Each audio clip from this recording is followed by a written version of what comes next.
Objetivos é urgente tê-los. Que bom que você voltou. Eu fiquei preocupado, né? Que na semana passada, que talvez eu tenha forçado um pouquinho a barra. Mas graças a Deus que você voltou, e você voltou para participar dessa série, né? Nós estamos falando de sonhos, nós estamos falando de como realizar os nossos sonhos. E hoje vamos falar de uma parte muito importante, que é a parte dos objetivos traçados, né? Importante você planejar. Toda essa série tem a ver com isso, né? E hoje nós vamos entrar em detalhes mais específicos a respeito de objetivos é urgente tê-los. Vamos lá, o nosso versículo base. A palavra de Deus diz no livro de Filipenses, capítulo 2, versículo 13: Porque Deus é quem efetua em vós tanto o querer como o realizar, segundo a sua, dele, boa vontade. Graças a Deus, porque não é a nossa. Amém? Graças a Deus, porque é segundo a vontade dele. Feche seus olhos, em nome de Jesus. Oremos ao Senhor. Senhor Deus e Pai Todo-Poderoso, estamos aqui nesta noite com o nosso coração aberto, Jesus, esperançoso, porque sabemos que Tu vais falar mais uma vez a todos nós. Queremos aprender, ó Pai, a respeito de traçar objetivos, de traçar metas, ó Pai, para aquela vida abundante que o Senhor tem preparado para todos nós. Se manifeste integralmente na vida do povo dessa igreja, desse povo, Jesus, que veio a esse lugar nesta noite, que está conectado conosco através da internet, e que também aqueles que vão assistir o DVD, que vão ouvir o CD, ó Pai. Nós sabemos que a Tua voz, ó Pai, falará fortemente ao coração de todos nós, nesse tema tão importante para as nossas vidas. Oramos em nome de Jesus e declaramos que assim será, em nome e para a glória do nosso Deus. E aqueles que creem digam amém, aleluia, glória a Deus. Amém. Obrigado, pastora Silmara. Aleluia. Objetivos é urgente tê-los. Amém. Você concorda? Amém. Amém. Então tá bom. Então nós vamos aí navegar alguns minutos, né, juntos, para analisarmos pontos peculiares, pontos importantes, né, que vão certamente contribuir para o nosso bem-estar, contribuir para o nosso entendimento melhor desse plano vitorioso que o Senhor tem preparado para todos nós. Oremos ao Senhor, já oramos, vamos lá, próximo. Amados irmãos, amém, graças a Deus. Minha família espiritual, selo deste episcopado. Eu fiz questão de escrever isso, porque tudo isso a palavra de Deus diz a seu respeito, para ficar bem gravado, que você use todos os sentidos, a audição e também a visão. Abençoados com toda sorte de bênçãos nas regiões celestiais. Olha que coisas maravilhosas. Povo de propriedade exclusiva do Senhor. É pouco ou você quer mais? Amém. É muito, né? Povo de propriedade exclusiva do Senhor. Isso não é para todos, é para poucos, né?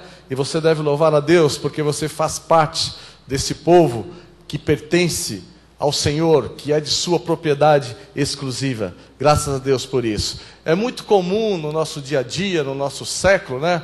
Um cumprimento, né? Como vai, né? Talvez seja um dos cumprimentos mais comuns. Você perguntar a uma pessoa como vai e a pessoa responder, eu vou indo, né? Só que é uma coisa muito vazia. Irmãos, eu falei que eu vou diminuir os nés hoje, hein? Em nome de Jesus. Estou me policiando. Quando eu falar né, os irmãos, levantem a mão, tá bom? Combinado? Não, sério. Quando eu falar, levante a mão, tá bom? Eu vou me policiar. Então, vou indo, é uma coisa muito aberta, né? Vou indo para quê?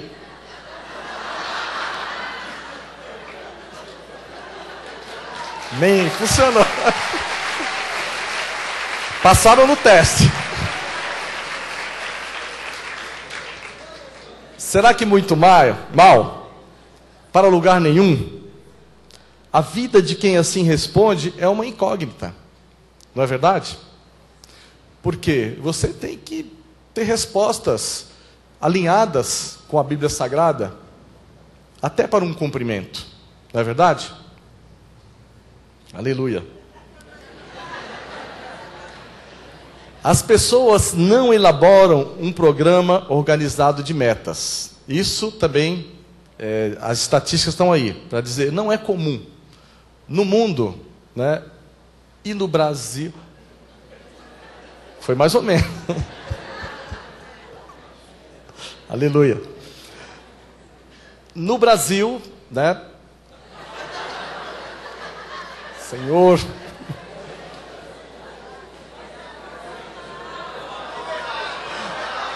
então tá bom, tá legal, vamos nessa. E os cristãos também estão inclusos.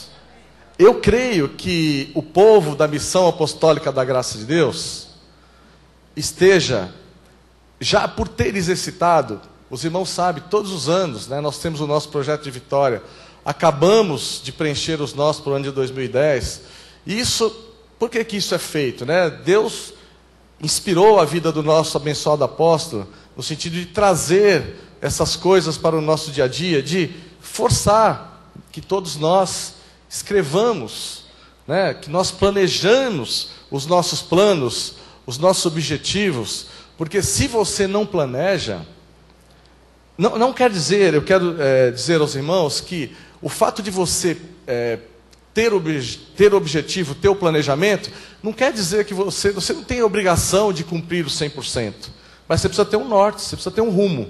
Se você cumprir 90%, já está bom. Se for 100%, excelente. Então, para isso que você planeja. E depois vou trazer para cá alguns exemplos da minha vida profissional que são importantes em relação ao planejamento. Então, você é um povo privilegiado, porque na missão apostólica da graça de Deus, nas igrejas Cristo Vive, nós temos já, eu creio que aí há 5 anos, que nós já fazemos os nossos planos de vitória para cada ano. Pode mudar. Então, o que acontece com as pessoas no mundo? Caminham sem direção, conforme as circunstâncias que as empurram, a vida vai passando, as coisas vão acontecendo, por isso não conseguem concretizar os objetivos, as metas e os sonhos, né? Se você já tem os objetivos, você corre o risco de não alcançá-los, e isso não é nenhum pecado, né? Agora, se você não tiver, se você não colocar o objetivo, com certeza você não vai alcançá-lo. Você não sabe, você não colocou, e você tem que escrever, né? Depois nós vamos ver aqui na frente.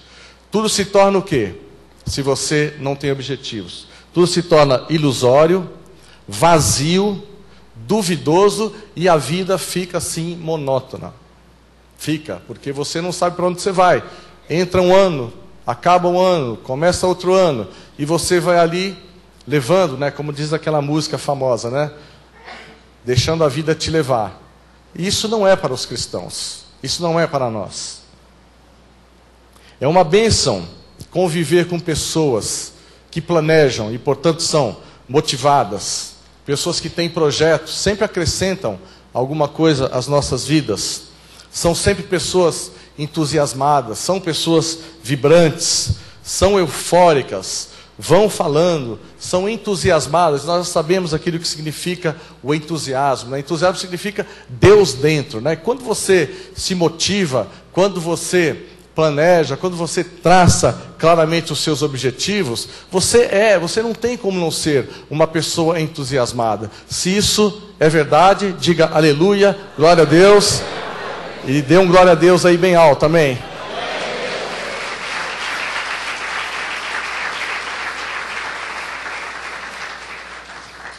Graças a Deus. Nós vamos agora falar de 6 razões que nos ajudam a entender o porquê de as pessoas não terem objetivos.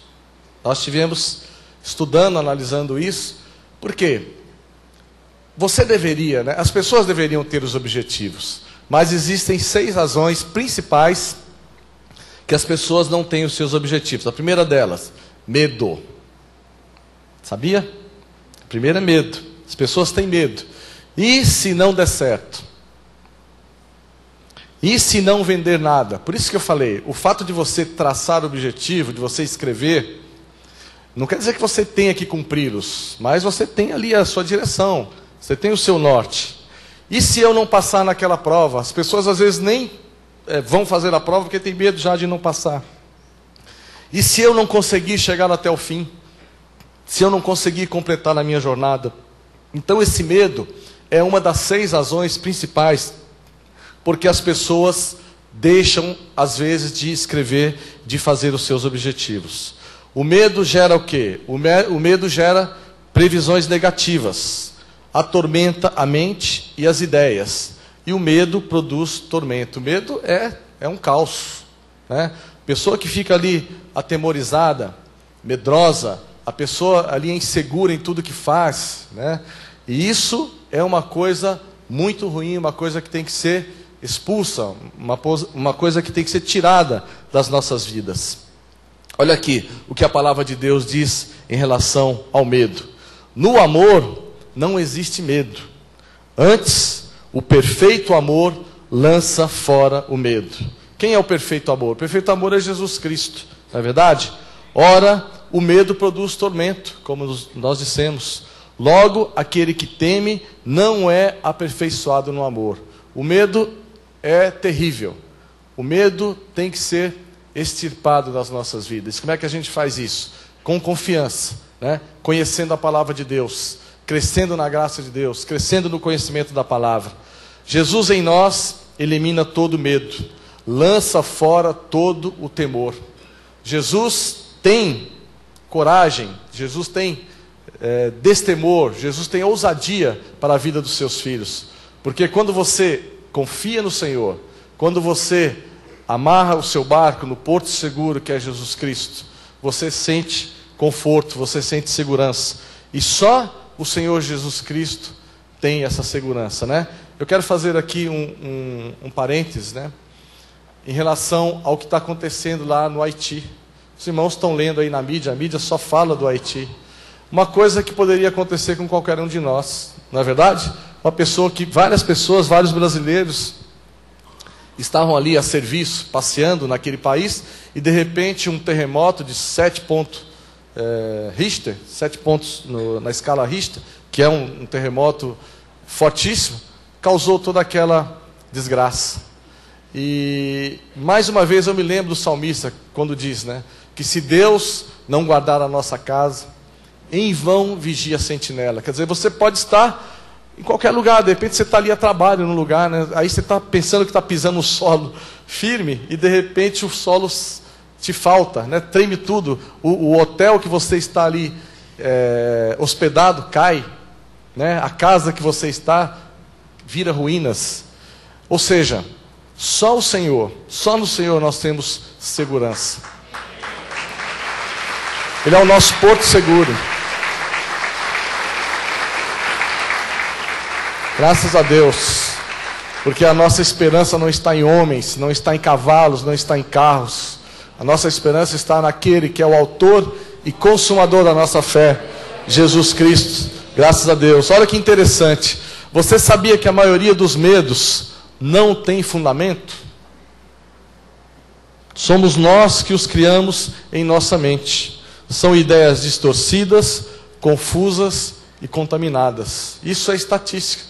A maioria dos medos, né, vem de você ouvir falar, de você imaginar uma situação, de você se sentir num local e de repente você começa a ter medo, a ter paura e de repente você tem comportamentos logicamente abalados por essa visão, por essa tormenta, e a maioria dos medos não tem fundamento. Isso é estatística, né? As estatísticas comprovam isso.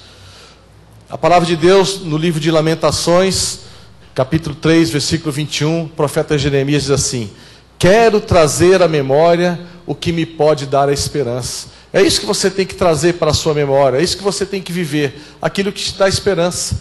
Porque a nossa mente é enganosa. Se você trouxer à memória medos, né, coisas ruins, você vai ser uma pessoa medrosa, uma pessoa insegura, uma pessoa que não confia, uma pessoa que está ali sempre insegura, com tormentas, né? E aqui o profeta diz, né, quero trazer à memória o que me pode dar esperança. Isso é o que contribui, isso é o que conta. Aquilo que não dá esperança, deleta da sua vida. Não gaste tempo com isso.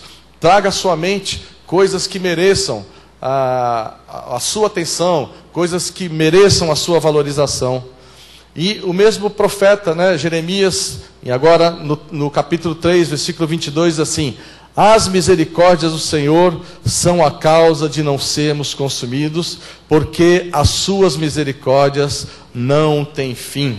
Versículo 23, renovam-se a cada manhã. Já deu músicas lindíssimas, né? E aqui mais uma vez o profeta falando, né, que se não for no Senhor, se não for pelas misericórdias do Senhor, todos nós já teríamos sido aniquilados, destruídos. Porque enquanto no mundo nós estamos sujeitos às catástrofes, né, aos desastres, aos acidentes, a tudo. Se Deus não guardar, se Deus não edificar a morada, em vão trabalham aqueles que nela edificam, diz o salmista. Segundo motivo pelo qual as pessoas não fazem os seus projetos, não traçam os seus objetivos, é ter uma autoimagem negativa. O que é ter uma autoimagem negativa? Não conseguem se ver obtendo sucesso. Não conseguem se imaginar vivenciando as boas coisas da vida. Eu vejo aqui, né? Nós tivemos um caso aqui na semana passada, né? O irmão não está presente aqui hoje, mas eu estava aqui falando, né? E a pessoa assim, no semblante dela estava visível. Isso aqui é tipo história da carochinha, né? Os irmãos viram, eu me alterei um pouco, eu mudei o tom de voz, alguns devem ter percebido.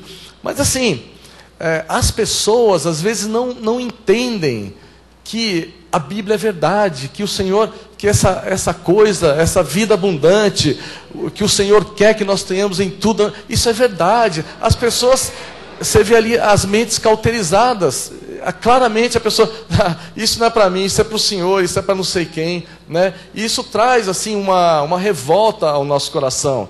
Porque o que é isso? É uma autoestima negativa. A pessoa nem percebe que o tipo de comportamento, o tipo de atitude que ela está tendo, totalmente contrária à palavra de Deus.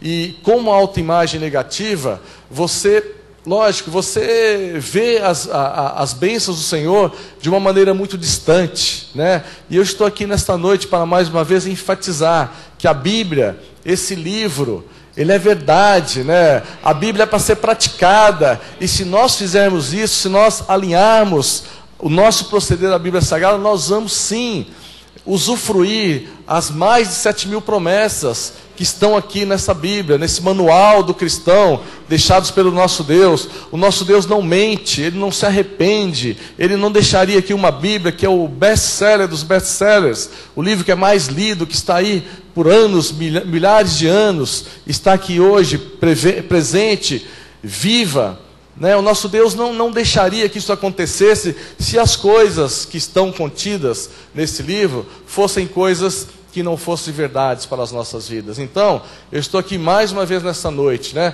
para que, se temos ainda no nosso meio alguma mente que não crê, que não entende que as bênçãos são para nós, né? Que o Senhor tem bênçãos, tem vida abundante, tem o melhor desta terra, né? Isso vai cair por terra hoje em nome de Jesus, para a glória do nosso Deus. Assim será.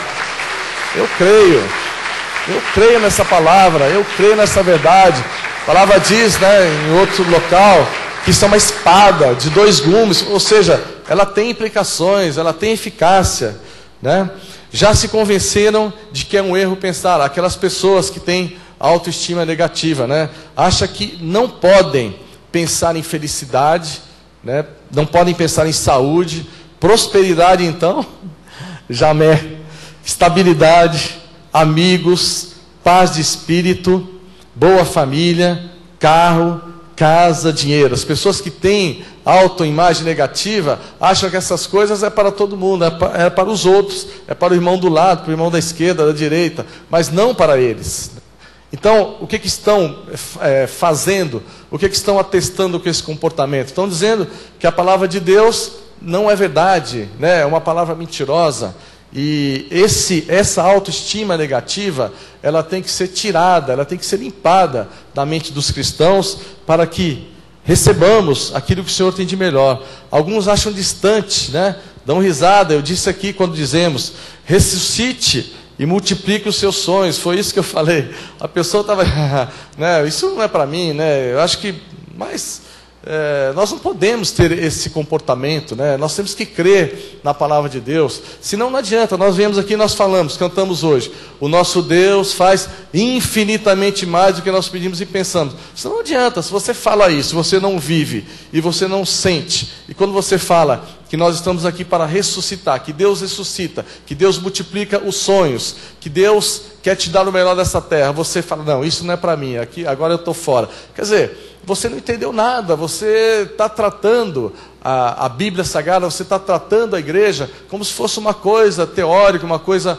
longínqua, uma coisa etérea. E a palavra de Deus não é isso, a palavra de Deus é vida, e é vida eficaz. É isso que eu creio, né? Por isso que a gente fica muito contente quando a gente vê os testemunhos que são lidos, pessoas que fizeram ali os seus votos, né? Que confiaram no Senhor e viram as bênçãos, receberam as bênçãos do Senhor, né? E a palavra diz que Deus não faz acepção entre os seus. Ele faz sim, né? Ele vê corações sinceros. Quer dizer, se existe coração, se existe sinceridade nos corações, então existe bênção sim, porque Ele tem prazer em galardoar, Ele tem prazer em derramar aquilo que Ele tem de melhor, né? Então quando você fala, você nasceu para ser grande, as oportunidades são à sua volta, as pessoas às vezes dão risada, isso não é para mim, isso é para todo mundo, é para aquele que estudou, é para aquele que nasceu em berço de ouro. Se assim fosse, então nós não teríamos necessidade de ter um Deus, né, que faz as coisas conforme a sua vontade, que tem prazer, que tem alegria em ver os seus filhos praticando a sua palavra e usufruindo daquilo que Ele já preparou. A palavra diz que Ele já liberou toda sorte de bênçãos, né, que nós já fomos abençoados com toda sorte de bênçãos. E quando você fala toda sorte, são 100% das bênçãos. Não são bênçãos parciais. Ele já relegou, já delegou, já liberou toda sorte de bênçãos. O que nós temos que fazer? Nós temos que trazer essas bênçãos do abstrato para o concreto. E como é que a gente faz isso? Praticando a palavra de Deus. É tão simples, né? Mas ao mesmo tempo é tão complicado. Mas em nome de Jesus, eu sonho que nós veremos 100% dessa igreja recebendo aquilo que o Senhor tem de melhor. Eu creio que assim será. Em nome para a glória do nosso Deus. Aleluia.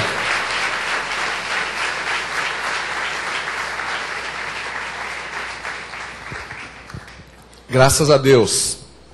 Tiago 1,6 diz assim: peça, porém com fé, em nada duvidando. A dúvida está fora da palavra de Deus, pois o que duvida é semelhante à onda do mar, impelida, agitada pelo vento. O que é quem duvida, né? Vai para lá, vai para cá. Uma pessoa que está, esse sim é o que diz aquela música lá, que está deixando a vida levá-lo, né? Levá-lo para qualquer lugar. Então, a palavra de Deus diz que a dúvida, né? Aquele que duvida é semelhante à onda do mar. Então, nós temos que ser pessoas firmes do Senhor. Nós temos que ter conhecimento da palavra e saber que as promessas, as mais de 7.000 promessas são para nós e elas vão sim manifestar nas nossas vidas. Tiago 1,7 diz assim: não suponha esse homem, o duvidoso, que alcançará do Senhor alguma coisa. É a resposta, né? Aquele que duvida, aquele que não crê, aquele que é semelhante à onda do mar, não vai alcançar alguma coisa do Senhor. Está dito, está na palavra de Deus. Por isso que, bispo, mas a palavra de Deus às vezes é muito dura. Não, nosso Deus é fiel, Ele é leal, Ele quer que você tenha o melhor. E fala e te dá o caminho, te mostra a estrutura, levanta igrejas, ministérios compromissados com a sua palavra, para trazer ensinamentos preciosos para a vida de todos nós. Para quê? Para que a vida que Ele tem preparada para nós, que é uma vida boa, uma vida tranquila, uma vida abundante, ela se manifeste na vida de todos nós.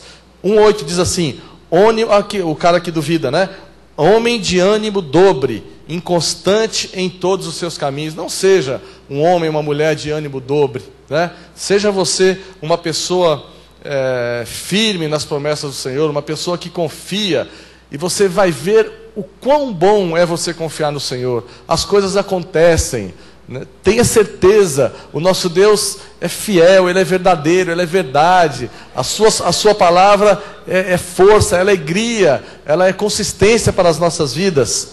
Terceira razão pelo qual as pessoas não fazem os seus objetivos. Primeira dela, recapitulando, o medo. Segunda, a autoestima negativa. Tudo coisas que estão ali cauterizando as nossas mentes. E a terceira, não compreensão dos benefícios de ter um programa de metas. Às vezes a pessoa não compreende, não enxergou ainda a necessidade de ter um programa de metas. Vou aqui trazer um pouco da minha experiência profissional. Eu trabalho em empresas multinacionais, trabalhei nos 30 anos da minha vida profissional. E todas as empresas multinacionais, você tem anualmente que fazer um plano, que se chama um plano estratégico. Nesse plano estratégico você fala, algumas variam, umas fazem com 3 anos, outras com 5 anos, né? Mas no mínimo 3 anos. Você tem que falar o que você vai vender nos 3 anos, para quem e quanto aquilo vai custar, quanto você vai gastar e quanto vai sobrar, que é o que eles querem saber. Ele quer saber, a pessoa que está investindo, que é o dono da empresa, que são os investidores, que são os acionistas, ele quer saber quanto aquele dinheiro vai render. Então, imagina se você não se programar. Você tem que falar, olha, eu vou vender no ano que vem, vou vender 10, vou gastar 5 e vai sobrar 5. O seu lucro vai ser 5. Né? No outro ano, eu vou vender 12, vou gastar 6, vai sobrar 6, o seu lucro vai ser 6. Né? Aqueles que trabalham, amém, Marcão? Aqueles que trabalham com empresas que fazem planejamento, e as empresas têm que planejar, sabem que isso é assim que funciona. Agora você tem que trazer isso para a sua vida também. Você tem que planejar a sua vida profissional, a sua carreira, a sua vida familiar, porque se você não compreende os benefícios de ter um programa de metas, você não vai fazê-los, né? E você não vai ter os benefícios de você trabalhar correndo numa direção segura, com uma meta bem estabelecida. Aí algumas pessoas falam, não, mas eu não faço a minha meta, e eu estou sendo abençoado. Você seria muito mais abençoado se você se planejasse, se você fizesse a sua meta. Né? Porque está na palavra de Deus, você tem que planejar. Alvos, por mais insignificantes que pareçam, trarão um grande benefício à sua vida. Porque se você, tenta imaginar aí um alvo, né? uma flecha atingindo o alvo. Né? Você tem ali, o alvo é aquele ponto central, onde você quer perseguir. E quando você atinge esse ponto central, ali você está atingindo o seu objetivo. Se você não tiver o seu alvo bem definido, você vai estar atirando as suas setas para vários lugares, às vezes até para a direção contrária. Se o seu alvo está ali na frente, você pode estar atirando para cá. Porque se você não tiver isso muito bem delineado, isso muito bem escrito, isso muito bem claro na sua mente, você não vai ter o seu alvo. E se você fizer isso, a sua bênção vai ser muito maior. Isto é o que eu quero que você enxergue comigo hoje. Porque esse é a essência dessa mensagem. Eu quero que você saia aqui desse lugar, crente, confiante, que você deve planejar. Aqueles que já planejaram a sua vida para o ano de 2010, vão crer que no Senhor esses sonhos serão possíveis, e aqueles que não fizeram ainda o seu plano, vão fazer. Nós demos aqui todo o material, todos os mecanismos, para que essa bênção se manifeste na sua vida. Esse é o nosso desejo. Bispo, minha meta é emagrecer 4 quilos. Eu quero dizer com isso que cada um tem a sua meta. Por exemplo, uma pessoa que é razoavelmente gordinha, emagrecer 4 quilos significa um grande avanço.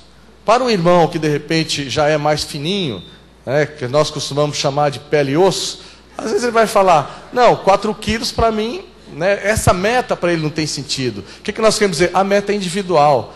Né, e nós não podemos criticar, falar, não, só 4 quilos, você deveria colocar no mínimo 50. Não, nós não podemos falar assim. A pessoa cada um tem que estabelecer a sua meta. Né? Isso é uma coisa individual. Benefício para a saúde, né? Se você emagrecer 4 quilos, você vai trazer benefício para a sua saúde, para o seu coração, para o seu pulmão, ossos, para a pele, né? E aquilo que é insignificante, para determinadas pessoas, para determinados grupos, né, é significante para você. Então você tem que fazer as suas metas sim, de maneira individual. A palavra de Deus diz aqui, ó, falando de metas, né, o apóstolo Paulo, o apóstolo da graça de Deus: assim corro também eu, não sem meta. Assim luto, não como desferindo golpes no ar. Quer dizer, se você não tem meta, você está como quem? Desferindo socos no ar. O que é isso? Uma pessoa louca, né? A pessoa que está ali tentando atingir quem? Atingir ninguém, atingir nada. Então, Paulo diz, né? A palavra de Deus diz que quem não tem meta é como se estivesse desferindo golpes de ar, né? Uma coisa louca. Quarta razão para que nós não coloquemos os nossos objetivos, para que nós não tracemos os nossos objetivos: não saber como preparar um programa de metas. Mais uma vez eu disse, você é privilegiado, o nosso ministério se preocupa com isso. Todo ano nós temos aqui, imprimimos, gastamos dinheiro, a igreja investe dinheiro, mandamos imprimir numa bela gráfica. Amém, Carlos? Cadê o Carlos? Amém. Amém. Um folheto lindo, bonito, né? Um caderno, uma impressão boa, decente, para você escrever ali os seus planos, as suas metas. Por que você deve escrever? Porque nós temos, em termos de meta, em termos de objetivos, nós temos duas situações. Primeiro, nós temos a situação estratégica. O que é a situação estratégica? O que é a estratégia? É você pensar em tudo. Você pensar o que eu quero, ora, fala com o Senhor, e aí você escreve, e aí você tem a parte estratégica feita. E depois você tem como você vai fazer, quais são os caminhos que você vai fazer para você atingir essas metas. Então a coisa fica muito conectada, muito simples. Primeiro você escreve, abre, tema livre: Senhor, eu quero, quais são as áreas, analisa, ora, envolve quem é casado, envolve a esposa, os filhos, escreve a meta. Bom, essas são as nossas metas. Ora, coloca diante do Senhor. Depois tem que fazer os caminhos, tem que entrar no detalhe. Quais são os caminhos que eu vou usar para que essa meta se manifeste na minha vida? Então, o que você tem que fazer? Primeiro você tem que pegar papel e lápis, né? Pense, imagine e deseje. É Deus quem efetua em você esse desejo. Você vê como uma coisa é fácil. Se é Deus que coloca o querer e o realizar, é só você se soltar, não é verdade? Senhor, qual é o seu querer? O Senhor vai me dar o realizar ainda? Então, assim, nós complicamos muito a nossa vida, né? No fundo, eu creio que a grande maioria dos cristãos não acreditam na palavra, por isso não veem as bênçãos abundantes do Senhor manifestas na sua vida. Se a palavra diz que Ele coloca o querer, se Ele dá o querer e se Ele dá o realizar, Senhor, não sou eu, mas que tu sejas em mim, que tu vivas em mim, né? Que tu coloques. Paulo diz muito bem isso, né? Quando eu sou fraco, é que sou forte. Quando você reconhece que a grandeza não está em você, que você é o vaso, né?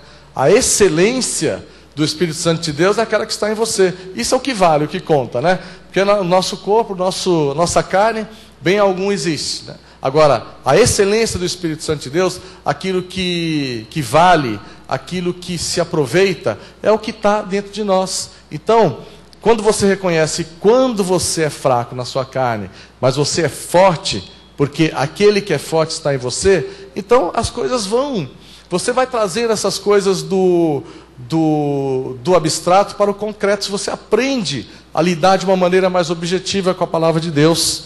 Você está me entendendo? Diga amém. Amém. Amém. Graças a Deus. Bispo, eu acho que eu estou sendo assediado pelo demônio, porque eu estou sonhando muito alto, né?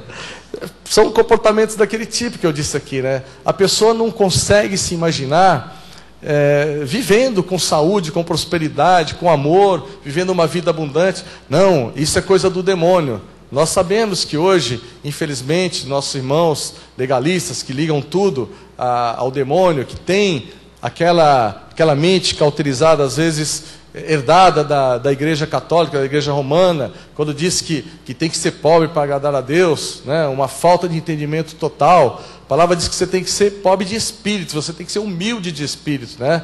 Mas a palavra de Deus diz que Ele ele se compraz na nossa prosperidade, quer dizer, ele quer que nós sejamos prósperos. Então nós temos que lutar. E isso que veio da igreja romana, infelizmente invadiu também as igrejas evangélicas. E grande parte do povo de Deus, né, imagina que você sonhar com uma vida próspera, com uma vida saudável, é coisa do demônio, isso é do demônio, coisa boa é do demônio. Não, as coisas boas são do Senhor, não é verdade? Nosso Deus é bom, aleluia. A Ele toda a honra, toda a glória. Nós estamos aqui hoje para desmistificar essas coisas, né, essas fortalezas que infelizmente fazem parte de muitas mentes e de mentes cristãs.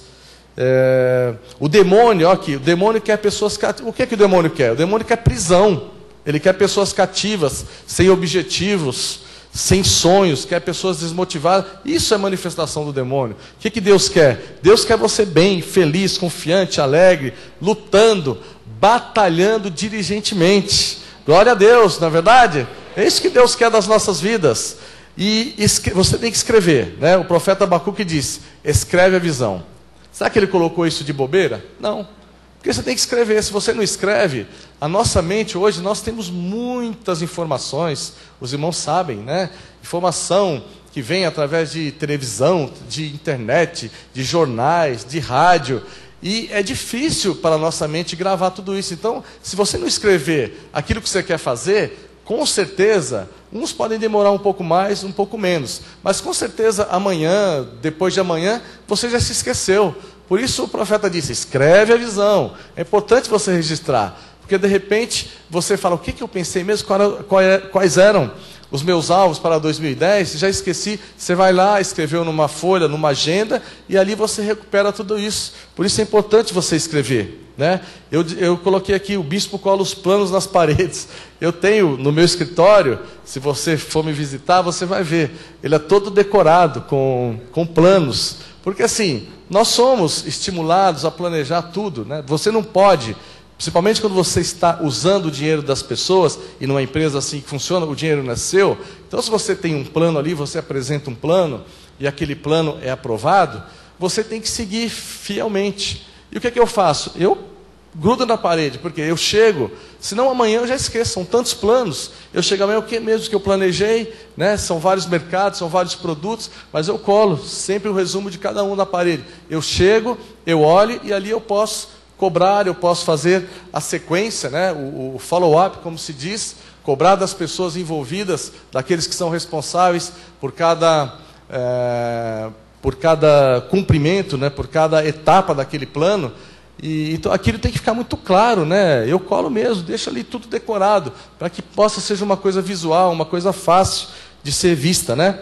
E a segunda parte, né, do planejamento é a parte tática, aquilo que eu falei. Você tem a estratégia, né, que é quando você pensa, e você tem a tática. O que é a tática? É você cumprir, é você trazer aquilo, o plano, para o concreto, né? O que você tem que fazer? Você tem que criar, aqui você tem que entrar no detalhe, você tem que criar um caminho detalhado, você tem que escrever qual será o primeiro passo, né? E essas ações têm que entrar imediatamente, você não pode ficar esperando. Então você planejou, olha como a coisa é conectada, né? Imagina, no Senhor é muito bom você exercitar isso, você sabendo que Ele coloca o desejo e Ele te dará o realizar. Quer dizer, é só se você confiar, é você não ter ânimo dobre, é você não duvidar, é você crer que o Pai das luzes, né? O Deus, aquele que é o autor e consumador da sua fé, Ele vai fazer você realizar os seus planos. Basta você usar essa força poderosa que está em você, que é a força da palavra de Deus, né? Então você tem que dividir em duas fases, né? A fase estratégica, que você pensa, você escreve, e depois você tem que fazer o detalhe de como você vai chegar naquele objetivo. Quero dar um exemplo aqui. Por exemplo, vou imaginar que você colocou que o seu plano é você atravessar um rio. Vamos supor, você tem uma ponte e você está numa margem do rio e o seu objetivo, melhor dizendo, é você passar para outra margem. Aí, como você vai fazer? Então você tem uma ponte ali, então você vai falar. Então, o meu objetivo é sair dessa margem e passar. Como eu vou fazer? Primeiro, eu vou nadar, eu vou pegar um barco, né? Quantas pessoas estão comigo, né? Um barco é suficiente? Se um barco cabe 10 pessoas, se eu tenho 20, eu vou precisar de 2 barcos. Então, você precisa entrar no detalhe. Aí você começa a escrever o caminho. Essa é a parte tática. E você vai trazendo o seu sonho para a realidade. E você vai ver que como você vai escrevendo o detalhe, né? Cada uma das etapas, e o passo a passo, esse é o primeiro passo. O segundo passo, mas para eu dar esse passo, eu tenho que dar primeiro aquele, é um pré-requisito. Então, as coisas vão se delineando, e assim você consegue traçar um objetivo, e você vai ficar muito próximo da realização desses objetivos. E com o Senhor, disse aqui na semana passada, esse é o nosso grande diferencial, né? No Senhor nós podemos sonhar. Nós que somos filhos amados, espíritos predestinados desde antes da fundação do mundo, temos o Senhor ao nosso lado, né? E se Ele estiver conosco, quem agirá contra? Quem poderá, né, desfazer a força que o Senhor nos dá? Quem poderá fazer o contrário? Nós somos invencíveis.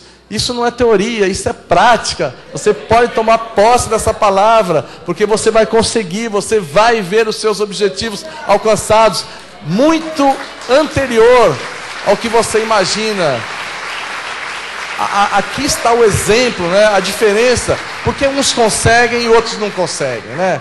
Tem que criar, tem que acreditar, tem que não duvidar. A palavra de Deus diz que aquele que duvida, aquele que tem ânimo dobre, aquele certamente será derrotado, né? A palavra de Deus no livro de Eclesiastes diz assim: quem somente observa o vento nunca semeará, e o que olha para as nuvens nunca cegará. A palavra de Deus está falando mais uma vez da teoria e da prática, né? Não é para você ficar aí brisando, né? Vendo, né? Olhando, ficar conjecturando, né? Não, você fez o plano, tudo bem. Nessa parte da definição do objetivo, você pode até ter os devaneios, né? Em nome de Jesus. Mas para você escrever, Senhor, eu quero sonhar, aí sim. Mas depois acabou. Né? Depois você tem que praticar a palavra, fazer os caminhos, né? E aquele que somente fica observando, né? Vendo o vento e não semeia, quer dizer, não parte para a ação, né?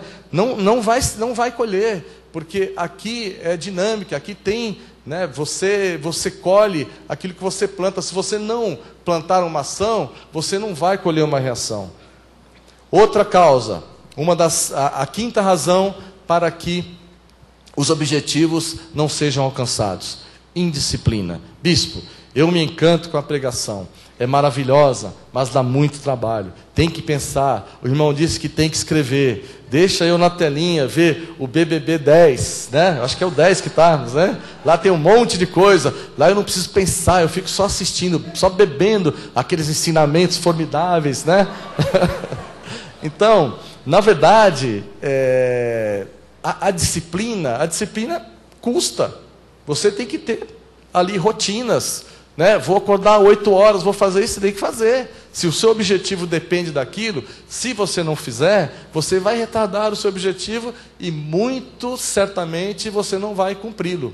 Então, o cérebro, né? O pensar, o cérebro é aquele que mais consome energia do seu coração. É o cérebro e depois melhor dizendo, o cérebro e depois o coração, aquele que mais consome energia do seu corpo. Então, pensar gasta energia, né? Não é uma coisa fácil. Você tem que raciocinar, você tem que pensar, você tem que estar ali aceso com o seu cérebro. Então, às vezes as pessoas não querem pensar. Por quê? Porque demanda energia. E às vezes assistir um programa de televisão, sentar ali na frente da telinha, vendo uma coisa, você vai ali recebendo aqueles ensinamentos. Você não precisa pensar, mas você vai assumir tudo aquilo. E com certeza não vai fazer bem a sua vida. Se fossem ensinamentos bons, certamente você teria um bom proveito. Mas como não são ensinamentos bons, né? Infelizmente, os irmãos sabem o que está por aí na nossa televisão, na nossa mídia, então você vai ficar bebendo aquelas coisas. É uma situação mais cômoda, mas você não vai estar trazendo nada de bom, nada de frutuoso para a sua vida, né? A preguiça é a inimiga número 1 da disciplina. E disciplina é repetibilidade. Eu quis colocar isso, porque o que significa isso? É você repetir, né? Você tem que fazer uma determinada coisa, determinado dia, determinada semana. Muitos irmãos começam na primeira semana, na segunda, se não escreveu então o objetivo, ele nem sabe mais o que é o objetivo. Então não vai ali repetir as ações que são necessárias para o alcance do objetivo. E a palavra de Deus diz assim, a Provérbios falando da parte da preguiça, né? A preguiça faz cair em profundo sono, e o ocioso vem a padecer fome.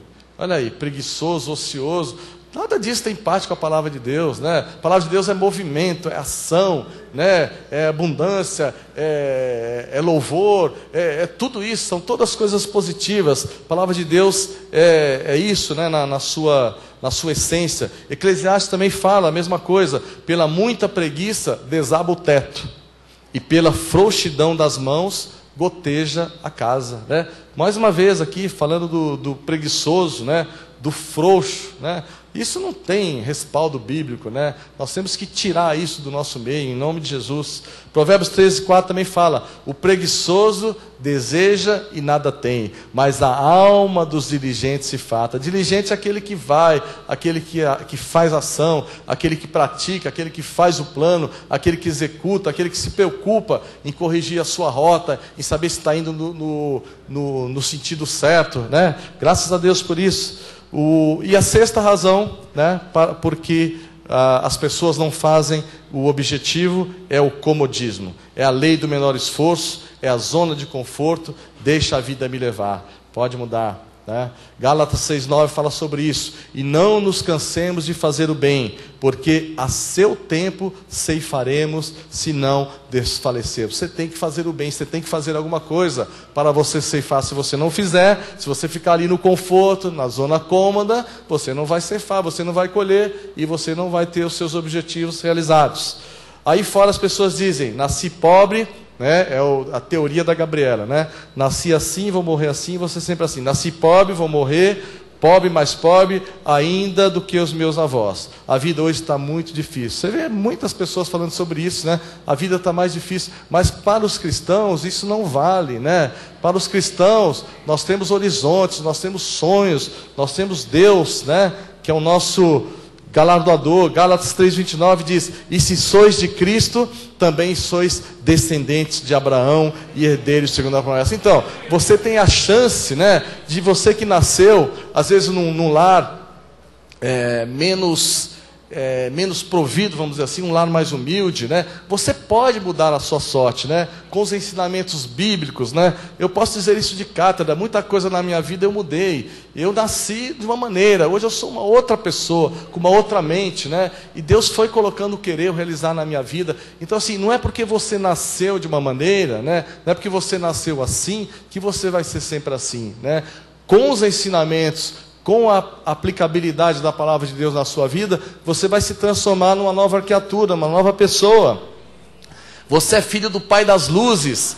Você nasceu para brilhar, para resplandecer como o sol. Olha o que diz a palavra de Deus em Mateus 13:43. Então os justos resplandecerão como o sol. Isso é o que Deus quer da sua vida, que você resplandeça. Tome posse dessa palavra. Senhor, é para mim, eu quero resplandecer como o sol. Essa palavra não é teoria que está escrito aqui, eu quero ver isso manifestado na minha vida. Tome posse disso em nome de Jesus. Bispo, e se os meus objetivos ousados e o meu sucesso e o meu brilho causarem inveja aos outros?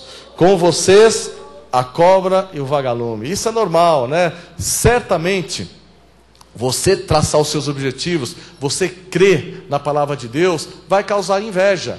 Mas você não tem que olhar para as pessoas que estão ao seu redor. Você tem que agradar a Deus, né? Você tem que olhar para o autor e consumador da nossa fé. Diz uma fábula que em um lindo jardim, né? Isso aqui a gente está tentando dar uma ilustrada para que a coisa fique um pouquinho mais entendível. Sempre ao cair do sol, lá estava aquele vagalume, cumprindo o seu papel na natureza, voando, iluminando, brilhando, e isto causava admiração em todos os habitantes da floresta, né? Todo dia ao cair do sol, o vagalume estava ali brilhando para lá. Aqui acho que todos conhecem o vagalume, né? Creio que sim, né? Tem o pessoal aqui do interior que com certeza conhece, como eu, né? Num determinado dia chegou a dona cobra. que muito ciumenta, começou a perseguir o vagalume até colocá-lo em um beco sem saída. E quando ia dar o bote, o vagalume disse: direito de vítima, eu quero fazer 3 perguntas, posso? E a cobra, cheia de orgulho e inveja, disse: sim, mas que seja breve. E o vagalume falou: dona cobra, algum dia eu já te fiz algum mal? Não, disse ela. Por acaso eu faço parte da sua cadeia alimentar? Não, acho que você deve ter um gosto muito ruim. Então, por que você quer me devorar? Eu não suporto ver você brilhando, disse a cobra. E eu lá tenho culpa se você só vive rastejando, disse o vagalume. E a cobra convenceu e disse: é verdade, cara, você nasceu para brilhar. Você foi feito assim, não é verdade? Amado, você nasceu para brilhar. Quer queiram, quer não. Tenham inveja e vão ter ciúmes. Não adianta, você tem que brilhar. Deus quer que você brilhe, Ele te dá armas, Ele te dá mecanismos para isso. Você nasceu para isso. Amém, aplauda ao Senhor. Amém, tome posse disso. Você é menina dos olhos de Deus, você nasceu para brilhar. O Senhor quer te ver brilhando. Você nasceu para isso. Portanto, resplandeça como o sol. Não é verdade? E eu termino dizendo: cobras hão de se convencer que você nasceu para brilhar. Não tem jeito. Vão ter que aguentar o seu brilho. E assim seja, porque assim diz o Senhor nessa noite. Amém? Fique de pé. Em nome de Jesus.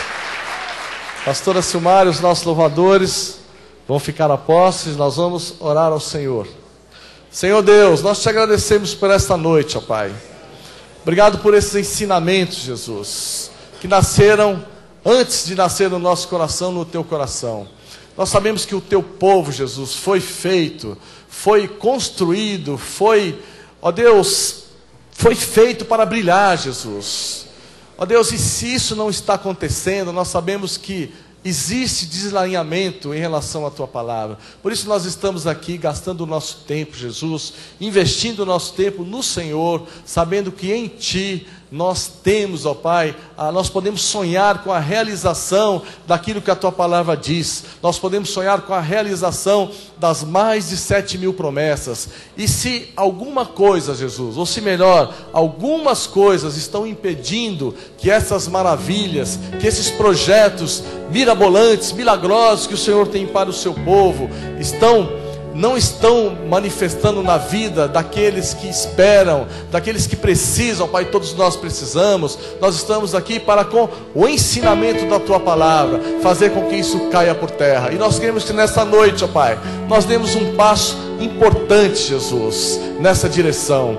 Mais uma vez falamos de coisas práticas, falamos de colocar objetivos, ó Pai, objetivos claros, falamos, ó Pai, de estratégia, falamos da parte tática, Jesus, falamos que nós temos que sonhar, que nós temos que pensar, mas que nós temos que também que fazer o caminho, o passo a passo, o dia a dia, a tarefa após tarefa. E tudo isso, ó Pai, nós podemos fazer inspirado em Ti, colocando em Ti a nossa esperança e a nossa confiança. Muito obrigado, Jesus, por trazermos de volta aos Teus atos, à Tua casa, para mais uma vez participarmos dessa reunião, durante o qual o Teu nome foi louvado, foi engrandecido, através da pregação da Tua palavra, das Tuas verdades, Jesus, transformadas talvez numa linguagem melhor, de fácil entendimento, mas para que todos saibam, Jesus, para que todos tenham claramente na sua mente, ó Pai, o brilho que Tu queres ter para a vida de cada um dos Teus filhos, ó Pai. Que a autoestima negativa caia por terra, que os medos, Jesus, que a falta de estratégia, a falta de objetivo, Jesus, a falta de ter, ó Deus, um rumo, Jesus, um norte, que tudo isso caia por terra nesta noite, através da pregação, através da oração da Tua palavra. Nós declaramos que assim será, em nome e para a glória do nosso Deus. E aqueles que creem, aqueles que receberam essa palavra no seu coração, digam aleluia, glória a Deus, amém, glória a Deus, aleluia, glória a Deus. Deus seja louvado, aleluia, glória a Deus. Passamos um pouquinho do nosso tempo, estenda a sua mão na direção. A graça e o conhecimento do nosso Senhor e Salvador Jesus Cristo, o amor de Deus e as doces manifestações do Espírito Santo de Deus serão constantes e permanentes na vida daqueles que nasceram para brilhar. E os que nasceram para brilhar, digam aleluia! Glória a Deus, amém. Vamos encerrar o nosso culto louvando o nosso Deus. Vamos declarar que nós temos uma palavra, nela nós confiamos. Eu tenho uma palavra e nela confiarei. Foi conquistada lá na cruz, autoridade e poder para pisar serpentes e escorpiões e toda obra do mal, e nada vai me causar algum dano. Sou cidadão do céu,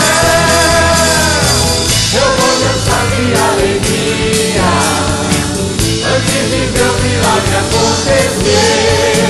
Vou celebrar, tirar os pés do chão, e se inimigo ousar em pé contra mim, por 7 caminhos ele fugirá. Eu vou dançar de alegria antes de ver o milagre acontecer. Vou celebrar, tirar os pés do chão, e se inimigo ousar em pé contra mim, por 7 caminhos ele fugirá.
Sai do chão, igreja!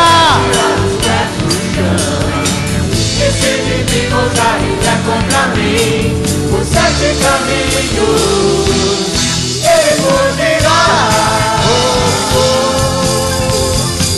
Eu vou dançar de alegria antes de ver o milagre acontecer.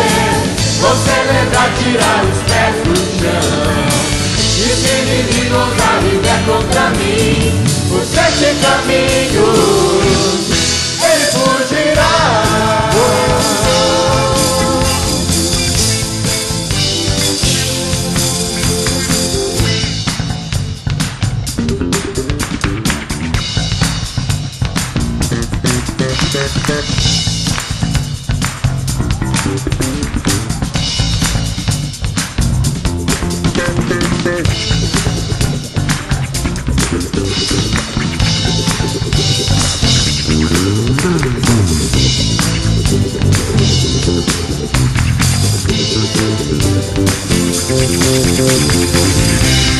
Para quebrar serpentes e escorpiões e toda obra do mal, e nada vai me causar algum dano.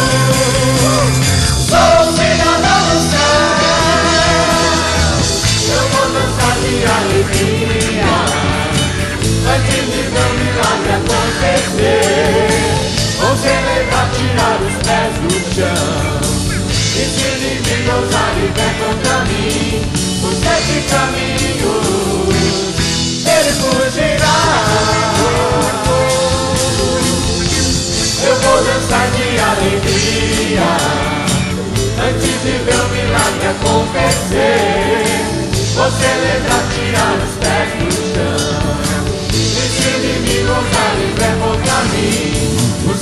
caminhos, ele fugirá. Ele fugirá. Sim, ele fugirá. Ele fugirá. Aleluia! Glória a Deus. Boa noite a todos. Vão em paz. Até amanhã, oração e confissão. Boa noite, internautas. Diga a quem está ao seu lado: você nasceu para brilhar. Tome posse dessa palavra. Aleluia.